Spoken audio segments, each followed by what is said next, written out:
15 मई को इन्होंने ये कॉकरोच वाला बयान दिया।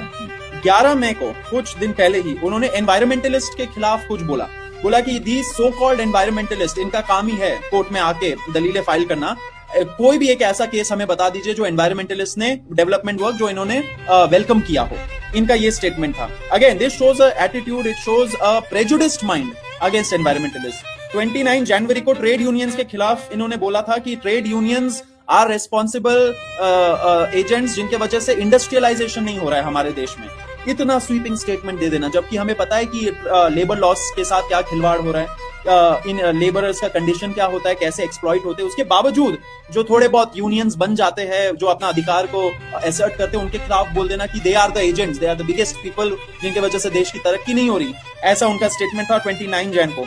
2 दिसंबर को उन्होंने रोहिंग्या का कोई मैटर सुनते हुए बोला था कि रोहिंग्या लोगों को क्या हमें इंट्रूडर्स को वेलकम करना चाहिए। अब देखिए उनके सामने केस कितना सेंसिटिव था कि एलिगेशन था कि पुलिस वालों ने कुछ लोगों को उठा के पुश बैक कर दिया, फेंक दिया दूसरे देश के अंदर। तो ये सारे लीगैलिटी को ना समझ के उन्होंने एक ऐसा इनसेंसिटिव कमेंट दिया कि इंट्रूडर्स को हम लोग क्या वेलकम करेंगे।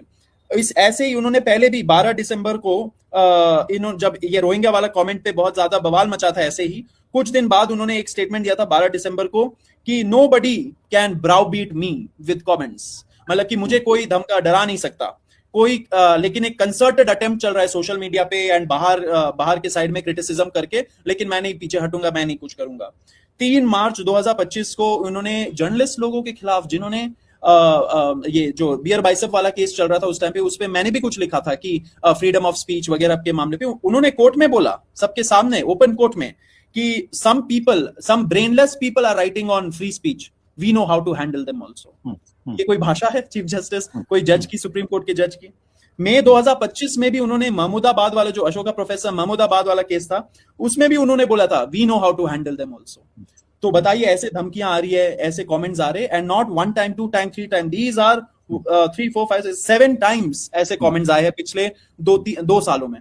उसके पहले आप एक और चीज बता दूंगा, ये कुछ है राइट विंग के साइड में स्पेशली जो इस सरकार को शायद सपोर्ट करे। देखिए हमें कोई सरकार से लेना देना है नहीं, हमें है इंस्टीट्यूशन का क्या हो रहा है, सुप्रीम कोर्ट का क्या हो रहा है। क्या लोग उसी नजरों से, उसी रेस्पेक्ट के नजरों से सुप्रीम कोर्ट को देखेंगे जब उसका टॉप जज ऐसे कमेंट्स पास कर रहे हैं? नहीं।